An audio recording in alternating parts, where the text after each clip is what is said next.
Hello and welcome to my midterm video essay on art. My name is Mary Verschuren and we will be taking a look at a painting by Reginald Marsh titled Tunnel of Love, Spooks.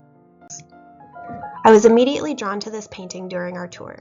I'm a lover of all things creepy and horror related, so the skeletons and spook house ride caught my eyes first. It reminds me of a scene in the 1994 movie Ed Wood, in which Ed and Kathy take a ride in a carnival spook house. Kathy seemed to enjoy the ride much more than the woman in the painting, whose overwhelming disinterest was the next thing that caught my eye. She is just not into it, or the man she is with, and I could right away empathize with her. I have also felt trapped on bad dates, and it made me wish I could reach into the painting and give her a hand to pull her out. Reginald Marsh was an American artist born in 1898. He was a part of the art movement called the Ashcan School. Artists in this movement depicted scenes of daily life in New York City. He is often regarded as one of the best-known chroniclers of 1930s and 40s New York, often showing the grittier and poorer side of the city, including bums, burlesque queens, and crowded urban scenes. This style is called social realism. The particular piece I am showcasing today is based off a Coney Island spook ride, and it is one of his many paintings set on Coney Island. Tunnel of Love, Spooks was painted by Marsh in 1943, during the height of the American involvement in World War II.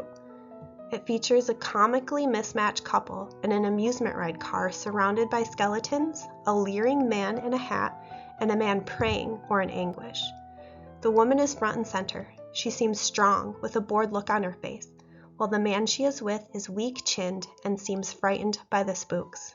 The human figures are all done in a fairly realistic style, while the skeleton spooks are done in a brushstrokey, almost hectic style that is reminiscent of jerky animatronic movement. The bright red of the amusement ride car pulls your attention to the couple inside.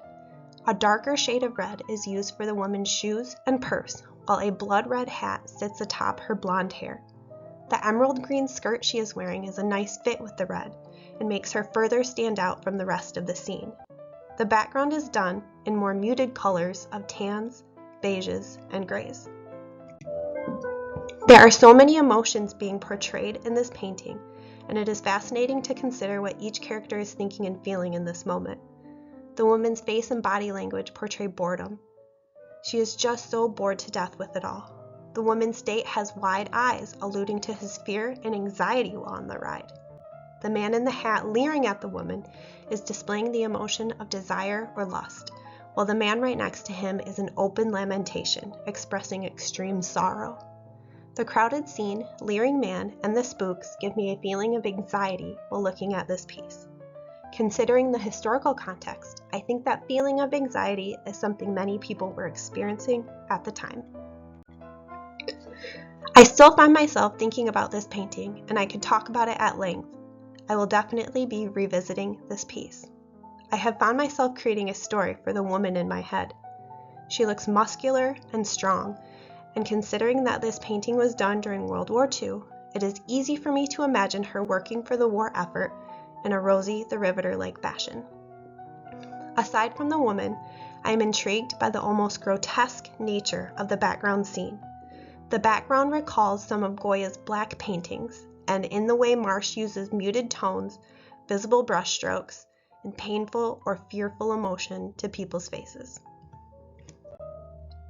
There is so much more I would like to say about this painting, but due to time constraints, just let me end by saying, to me, this piece represents two things. First, it represents a woman bored and disinterested with the world around her. She is tired of unfulfilling relationships, and she doesn't even seem upset about the creepy man leering at her.